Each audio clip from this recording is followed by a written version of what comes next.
নমস্কার, 7 নিউজ নেটওয়ার্কে আপনাদের স্বাগত। এক মাসেরও বেশি সময় ধরে অশান্ত বাংলাদেশ।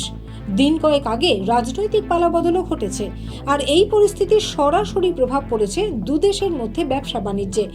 দুদেশের সীমান্তে ট্রাক চলাচলের ওপর নিষেধাজ্ঞা জারি করা হয়েছে, ফলে বেনাপোল এবং পেট্রাপোল সীমান্তে দাঁড়িয়ে পড়েছে সারি সারি ট্রাক। আর তার জেরেই দুদেশের মাছ ব্যবসায়ীরা কয়েক কোটি টাকার ক্ষতির সম্মুখীন হচ্ছেন। ওড়িশার চিল্কা থেকে সমুদ্রের মাছ নিয়ে দিন কয়েক আগেই পেট্রাপোলে এসে পৌঁছয় 4টি ট্রাক। কাস্টমসের ক্লিয়ারেন্স না পাওয়ায় পার্কিংয়েই দাঁড়িয়ে রয়েছে ট্রাকগুলি। স্বাভাবিকভাবেই ট্রাকের মাছে পচন ধরতে শুরু করেছে। ট্রাকে রয়েছে প্রায় 50 লক্ষ টাকার বিভিন্ন ধরনের সামুদ্রিক মাছ। এত পরিমাণ মাছ নিয়ে এবার তারা কি করবেন কিছুই বুঝতে পারছেন না, জানালেন মাছের এক পাইকারি ব্যবসায়ী। লরি যাচ্ছে না, দীর্ঘদিন ধরে আটকে আছে, মাছ নষ্ট হচ্ছে। আমাদের কালকে এক্সপোর্ট হওয়ার কথা ছিল, মাছটা কালকে যায়নি। কালকে গাড়ি এসে দাঁড়িয়ে গেছে। পরশুদিন উড়িষ্যা থেকে গাড়ি ছেড়া, পরশুদিন একদিন বাসে হলো, আর কালকে দিনটা বাসে হলো, আজকের দিনটাও দাঁড়িয়ে গেছে গাড়ি। এখন কবে কি যাবে সেসব বলতে পারছি না কিছু। ওই পার থেকে কোনো রিপোর্ট আসছে না যে কখন কি গাড়ি যাবে কি না যাবে, তাও বলতে পারছি না আমরা কিছু। কতটা মাছ আছে? তা মোটামুটি 50 লক্ষের উপরে হবে। নানান রকমের সামুদ্রিক মাছ আর কি। কোথায় যাবো? বাংলাদেশ যাওয়ার কথা ছিল, উড়িষ্যার মাছ বাংলাদেশ যাওয়ার কথা ছিল। আগে তো যাচ্ছিল, কদিন থেকে বন্ধ এরকম ভাবে যাওয়া? এরকমই যাওয়া আজকে 3 দিন।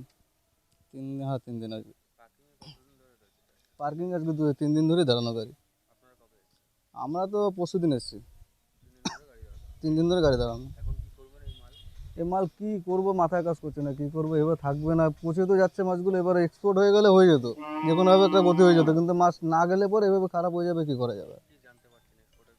কোনো কথা আসছে না, কোনো হয়নি আর কি, যে কি হবে না হবে কিছু বলতে পারছে না। আমার নাম পিন্টু।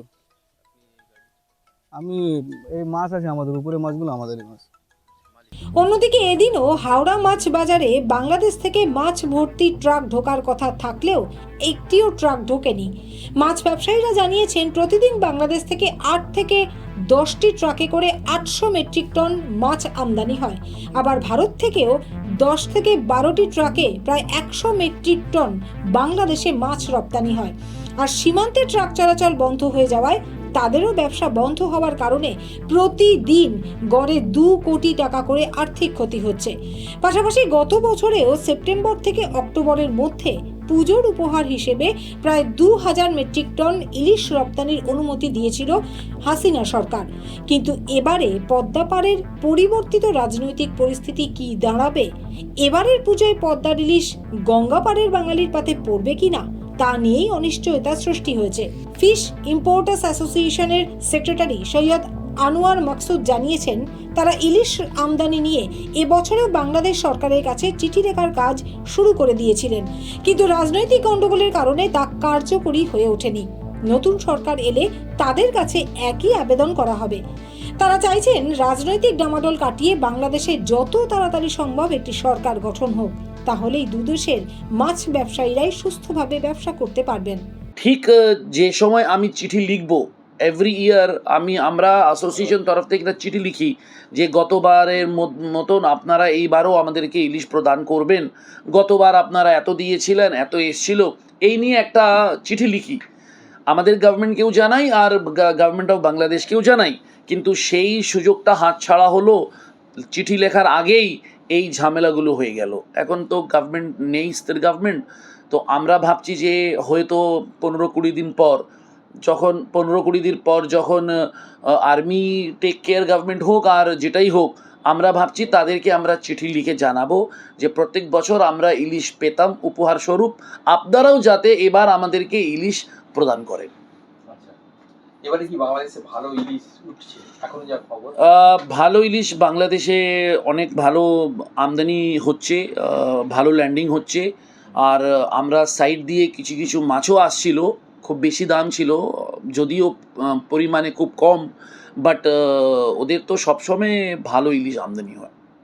আচ্ছা, আর এখনও ইলিশের মৌসুম তো পুরো আছেই। আচ্ছা।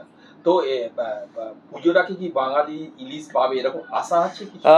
আমার মনে হয় আমরা আশাবাদী। আর এটা নিয়ে আমাদের অ্যাসোসিয়েশন যে গভর্নমেন্টই হোক আমরা লিখব, আমাদের গভর্নমেন্ট আর বাংলাদেশ কেয়ারটেকার গভর্নমেন্ট হোক যেটাই হোক, আমরা লিখব যাতে আমরা অন্তত তাদের কাছে পৌঁছতে পারি। তারপর ওদের ডিসিশন আছে যে দেবে কি দেবে না। সেটা নিয়ে এখন অনিশ্চয়তা আছে, অনিশ্চয়তা 100% অনিশ্চয়তা আছে। রাজু ঝা ও শান্তনু বিশ্বাসের রিপোর্ট 7 এবেক নিউজ নেটওয়ার্ক। আরও বিভিন্ন খবরের আপডেট জানতে হলে অবশ্যই সাবস্ক্রাইব করুন 7 এবেক নিউজ নেটওয়ার্ক চ্যানেলটি, কারণ আপনাদের একটা সাবস্ক্রিপশন আমাদের কাছে অত্যন্ত মূল্যবান। জয় হিন্দ।